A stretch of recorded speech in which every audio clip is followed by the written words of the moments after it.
while we were traveling, there was whispers from actual physical human beings in the real world talking about how they were excited to see Moana. And since then, I have seen a lot of the very, very intelligent people in this space talking about how this will likely be the sleeper hit billion-dollar movie of the year. And it looks like, lo and behold, a lot of those people are going to be right, because this movie did a lot of money over the Thanksgiving weekend. It did. So Moana 2 made $225 million domestically over this long weekend, and then $389 million globally. Yeah.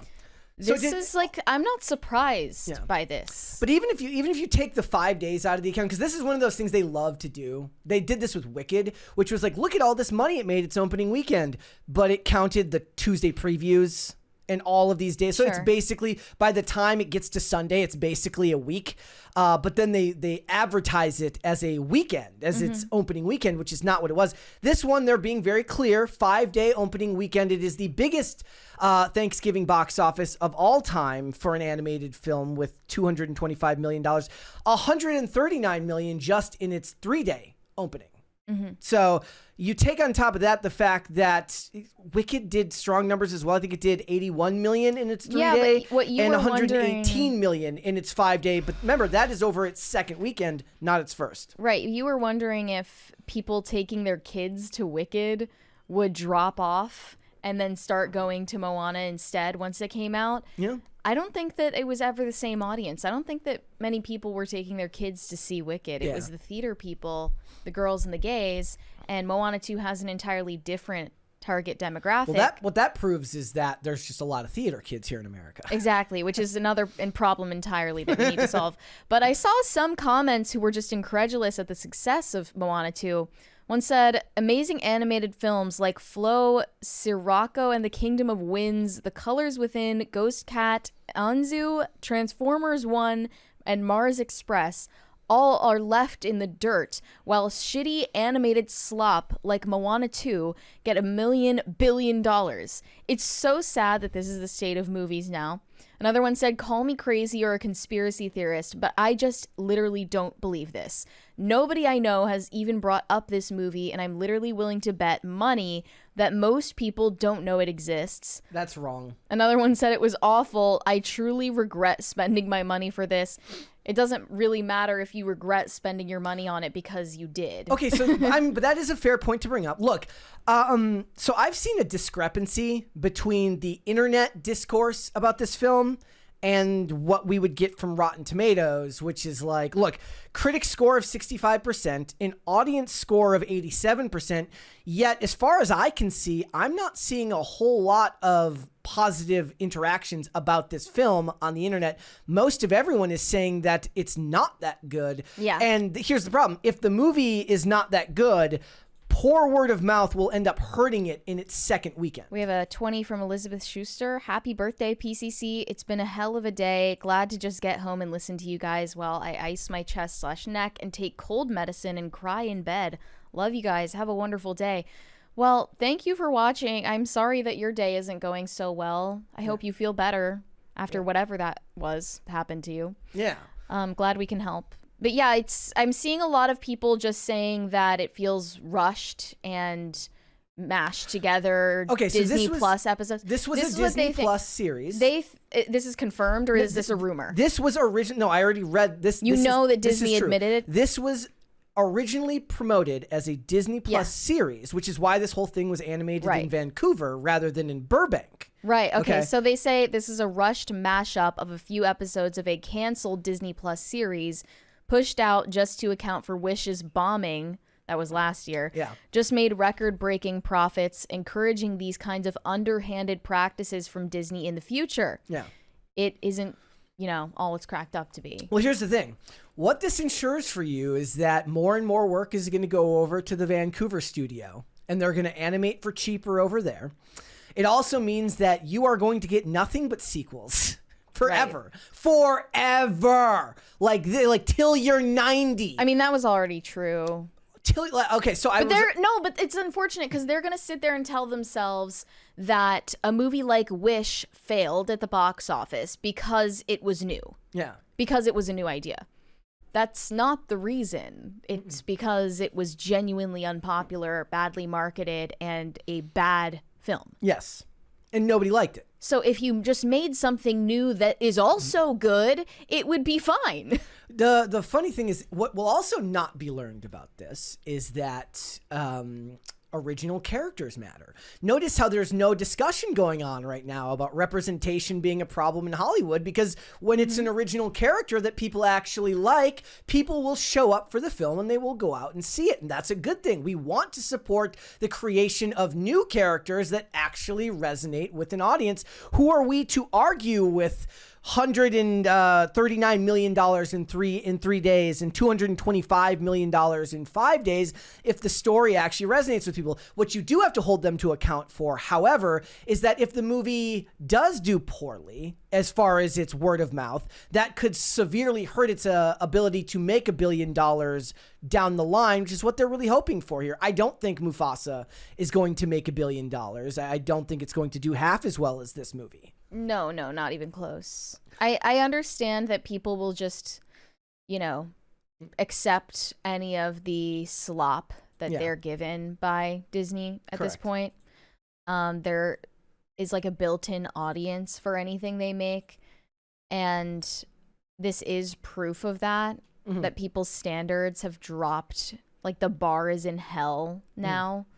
And they will take their cues from this success. Yeah. And they will make Moana 3 and Moana 4. Well, no, so you don't even have to worry. You don't have to worry about that because they've got live action. So that's they'll make the live action Moana, and then they'll make the live action Moana sequel, and then they'll make the live action series, then they'll make the animated series. Well, no, what I think is important and merch. What I think is important here is that if the live action Moana doesn't do well, what this proves is that there is a distinction to be made about types of movies and methodology. So not everything needs a live action remake.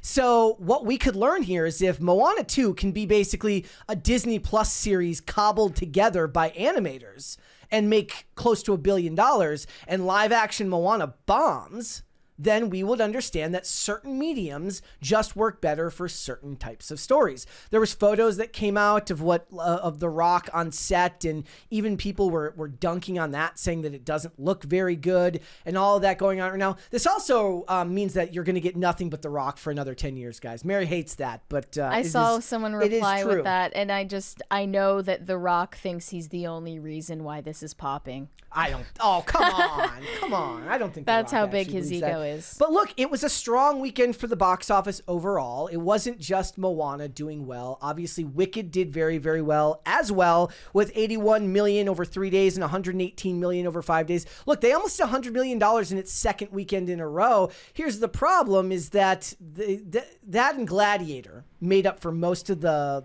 420 record-breaking box office weekend that we had this past weekend. But the thing is like, Moana's doing well both internationally and here at home, whereas Wicked is not doing the numbers internationally that Moana does. And we're going to get into more about it later, but Wicked has its own hurdles that it has to get over when it comes to making this movie worth, the sequel that we're going to get a year from now. But Moana 2 is proof that when you use an original character, you can just cobble together 6 episodes of a TV series and people will go see it. Look, there was genuine buzz around this film, and I think that they need to learn their lesson, that you need to take the characters that people actually like. You need to stop. Look, there's also all this stuff going on right now about more reshoots with Captain America Brave New World. They're on like their 9,000th round of reshoots right now. Yeah, they're like they just finished their last reshoots 3 months before the picture is out. Okay, and there's some great videos that have been made recently by Midnight's Edge and WDW Pro breaking down all of the ways in which this is a problem. I'm kind of just putting them all together because sure, Marvel is Marvel, but Marvel is also ostensibly Disney, right? And Disney has a lot going on this coming year. These are the films that they've got coming out. First of all, before we move on, these were the records that were broken over the weekend. So it says biggest 5-day Thanksgiving earner of all time by a mile over Frozen 2. Again, they don't adjust for inflation on any of these numbers, so Right. bear with us. Biggest 5-day debut of all time. It beat Super Mario Brothers from April of 2023, which was 204 million. This one says 221 million. That has been updated to 225 million. But it lists all these records were broken. But here are the movies that are coming out next year. Captain America Brave New World, full of problems. Endless reshoots. A movie made around, Trump is evil, Orange Man bad. The world was ostensibly like yanked out from under their feet after the election, and now they're scrambling. That's a problem. Is that why they're reshooting? I mean, we can't prove that. Rewriting? But look, that many rounds of reshoots. Reshoots are normal.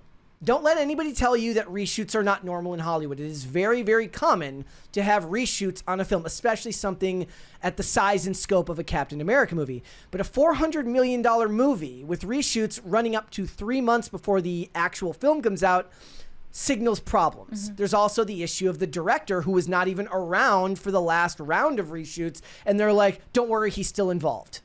Okay, Right. We're getting Blade vibes now. Okay, Snow White. We don't even, this channel does not need to tell you about the problems about Snow White. We've told you about all the problems involving Rachel Zegler, the promotion for the film. I honestly think, if anything, all of the social media discussion about Snow White for the past 2 years will cause some people to go see it. Think so? I really think that curiosity is enough to get some people to go see it. Yeah. Just based on how much hate it's gotten so far. Thunderbolts. Nobody cares. I don't buy that anybody cares about Thunderbolts. Lilo and Stitch. I did see honest interest in Lilo and Stitch after the premiere of the trailer, of the teaser. Put out the first, images Look good. of Stitch in the live action version, Look right? good. He doesn't look like, the Nightmare Sonic. Like, No, he looks pretty cute. They I did an saw it, I was okay like, job. That's cute. Elio. That's going to be not a live action. Oh, I'm sorry. yeah. That's an original the- from them. That's where they need to start focusing on those ones, right? If you're not gonna do Moana 3, then try to get Elio to do well. Fantastic Four. I'll wait and see. I think Fantastic Four has a better chance of doing better than Thunderbolts, but we'll have to wait and see. Freakier Friday. Freak Your Friday? Freakier Friday. Oh, I thought you said Freak Your Friday. No, Lindsay Lohan and the remake. Or no, it's not sequel. a remake. It's a sequel to Freaky Friday that no one asked for, and it looks terrible. Tron Ares. That could be. We'll have to wait and see for a trailer on that. I'd be more willing to engage in a discussion about how that movie's going to do. Oh, that's going to have an Avatar thing where you think that Nobody's one gonna cares come about out. it, but they love it Yeah. because, the original Tron was popular. Yeah. So maybe what we would have to wait and see is what are the trailer views looking like when it Yeah. comes out to gauge interest. Then we have Zootopia 2. Oh, that's going to do great because of the furry demographic. They're going to keep that afloat. And then, of course, sure. Avatar Fire and Ash, which will make $7 billion. Nobody has ever seen it. Inexplicably, it will be the biggest movie of all time. Yes. So, And then there will still be 2 more after that. James Cameron is just staying alive to finish that franchise. And on top of that, next summer, they are going to have to compete with James Gunn and Superman. I can't wait. That trailer is supposed to come out this month. How exciting. Yeah, we'll have to wait and see. So, guys, if you went and saw Moana 2, I saw some people in the chat saying they brought their kids, and that's cool.